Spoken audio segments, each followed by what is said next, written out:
Well, I finished the brakes on this driver's side, and it sucked, and I think I did it right. So I'll show you how I do the other side tomorrow, and hopefully I know what I'm doing.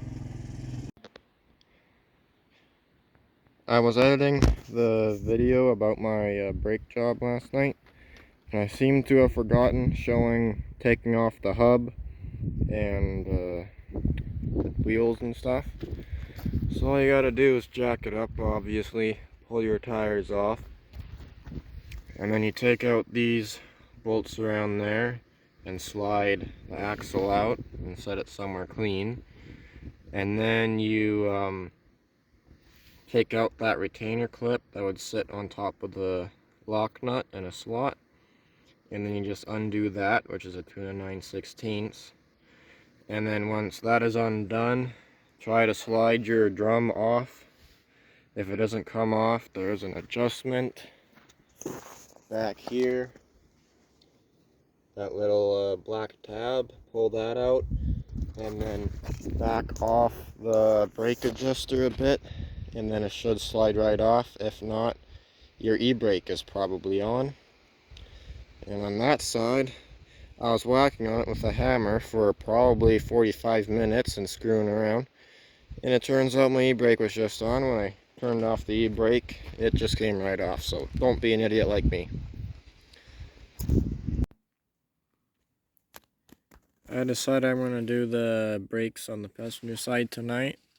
It's been a few days since I done the driver's side, so I kind of forgot what I'm doing, but oh well. I'm going to start with trying to take the top spring off. Not sure if that's the one you're supposed to start with, but I'm going to try it. And then after that, I'll probably take the bottom one off and then the two side springs, and I think then it'll just kind of fall off. So I'll try taking the top one off and see what happens. Well, the top spring is very, very stiff, but the bottom spring, that came off easily. So I'll try to get the top one off again. If not, I'll just do the two sides, and theoretically I'll be able to like pop one side in like that, and maybe it'll give enough slack in the top spring to get it off. Well, it's a lot easier to pull your bottom spring out first, and then you pull the springs that are hooked onto these off. You just push it in and then pull this one back, and it should pop out. And then you just pull the one brake pad off of this adjustment that would be sitting right there. You pull it off of that, and then it'll basically swing in, and then you can pull the top spring off. But now I'm gonna just slip these out of there because I got new ones. On the other side, they were too short, so I have to use the old ones, but I'll have to see how it works on this side. It might not fit. And you want to try not to lose these that go inside your cylinder, because, well, my cylinders didn't come with any. At least the ones I bought from Amazon didn't. So now the next step is to go back here, clean it off, and try and pull that brake line off. And then there is a bolt right there. Should be a 7/16, I believe. You pull that off, and then this kind of just slides out. And then there are two more bolts holding a cylinder on. Those come out, and then you just hit it with a hammer, and then the cylinder should theoretically fall off. I got all the brakes torn apart. So to take your arm off, you just take this nut off that's in the back right behind there, and it is a 7/16, and then you pull your brake line off. Mine decided to break, but the fitting is a 3/8, so if yours isn't rusty, you might be able to unscrew it. If not, it'll just break. And then there are two 1/2 inch bolts that hold your brake cylinder on. You pull those out, and then you hit your cylinder, that thingy down there, with a hammer till it falls off. And once it falls off, it should look something like this. And then you just start putting it back together. I'll put the brakes back together tomorrow when I pick up my wheel seal. That way everything isn't exposed in the rain and stuff.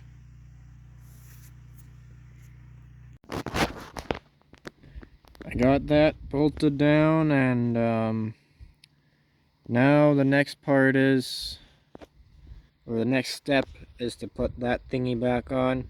But you have to pull it apart to replace your cable there. So I'll figure out how to do that. Kind of forgot. And then after that, you just put it back together. You slide it in there. It is splined, as you can see. So I think it has to go in a certain position. I didn't mark it because I was a dumbass, as usual. But yeah, I'll figure out how to get that apart. Well, I got it apart and put the new wire thingy on, and I think I have it back together properly. And basically to take it apart, you just whack on it till it falls apart. Or you whack on that side and pop the pin out, and then behind this sleeve there's a pin, a hollow pin that goes in and butts up against that and goes through these two things here. That kind of holds everything in place. And yeah, it's not that complicated, but I was kind of confused when I was putting it back together because I am quite dumb. But I got the brake pad ready too. That's kind of how the spring goes in. It sits on that pin and hooks onto there. At least I think that's how it goes. And on the other side, these parts were too stiff and this was too short, so I had to use the old ones. But these ones should work. They are quite stiff too, though. And I threw some grease on where it rubs, so I seen someone else put anti-seize on there, which might be better, but it probably doesn't even need it. But I think the next step is to install little hooks in those holes and then start trying to put the pads on. If you don't have anger problems before you try putting those springs in alone, you will after you do. I kind of threw tools everywhere and shit. Anyway, the worst part probably isn't over.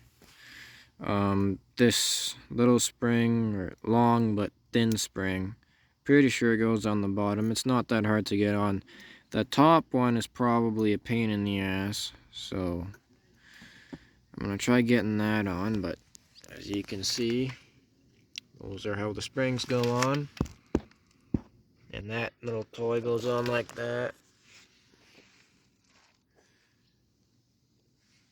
Now, if I had tried to use these, it would never, ever, ever go on. So, you can't really expect a Chinese company to make a good product. And they don't really know what they're doing. But this was like half the price of a proper made brake thingy. Anyway, I'm gonna try and figure out how to get these on and tell you how it goes. Well, I think everything is done now. Pretty sure this is how it's supposed to look. When you use the e-brake, only this pad moves. And this one moves a tiny bit, but it's pretty much only that one that moves. So, might supposed to be like that, it might not, I'm not sure. But anyway, now I'm gonna pop the old seal out of the hub and put a new seal in, grease the bearing, and put the hub or the drum back on. I got the seal and the bearing out of the hub. The bearing comes out with the seal, and you probably want to get a seal install or bearing drive kit. And I just took a 65 millimeter and it fit right around the inner ring of that bearing, and I whacked it about 6 times and then it came out.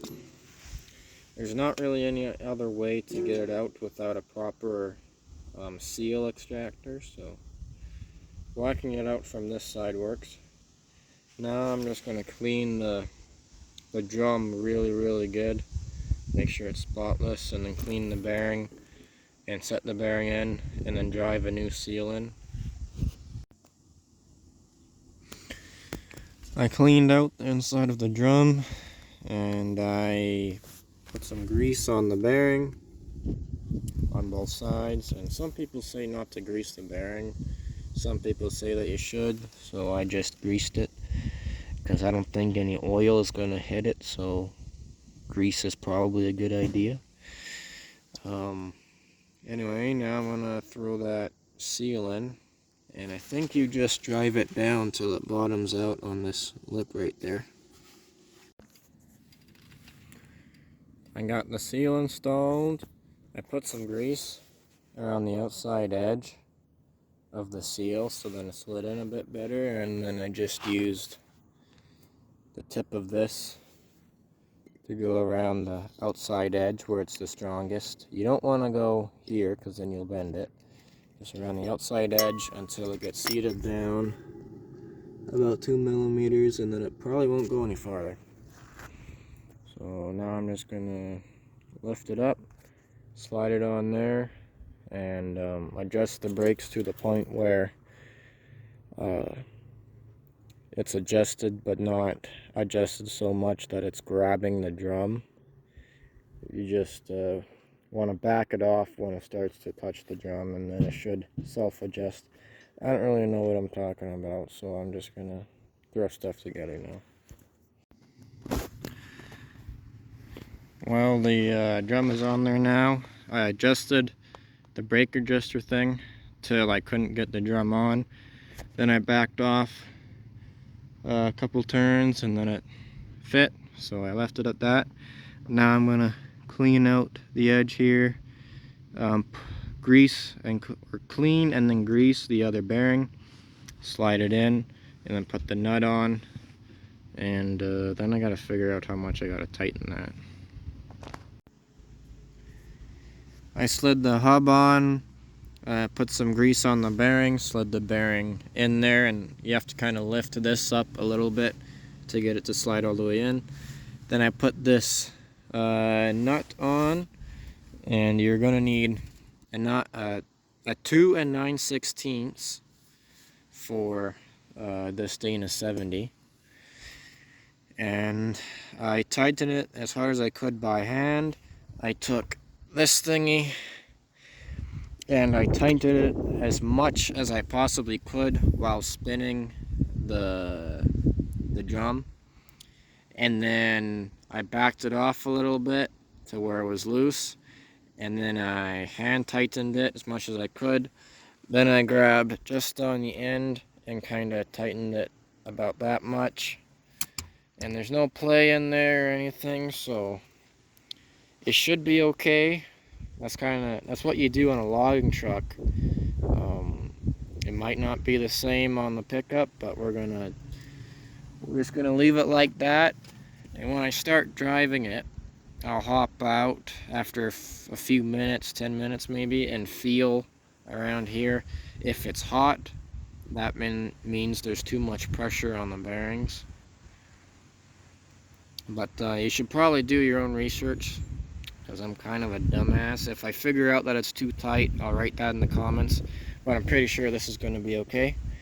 So now I'm just going to take some of that red RTV, put it all the way around here, put my gasket on, and RTV on the other side, and that should seal it up good. And if you don't have your little gasket, just use the RTV. I did that on the other side, and it don't leak. But I'm just about done the brakes now. Just one more step. And you probably want to clean your axle really good before you slide it in there. I got RTV on both ends, and I got this gasket. This gasket's probably useless. I'm going to throw it on. It probably won't cause any problems.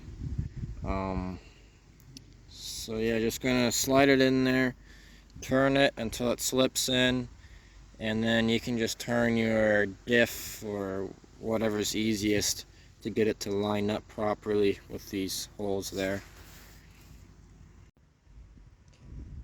The brakes are all put back together. I'm going to throw the tires on now, and I won't be able to test the brakes for a while because my brake lines aren't exactly hooked up. I have to put new brake lines in, and hopefully it works. And you probably don't want to use this as a tutorial because I don't really know what the hell I'm doing. I put all the tires back on. It's probably had the rear tires off of it and the brakes torn apart for about a month. So it's nice to finally get that done. Now I guess I gotta do the brake lines, test the brakes, and then I gotta fix my floor because there's holes in it. But that's all for another video. Thanks for watching. Bye.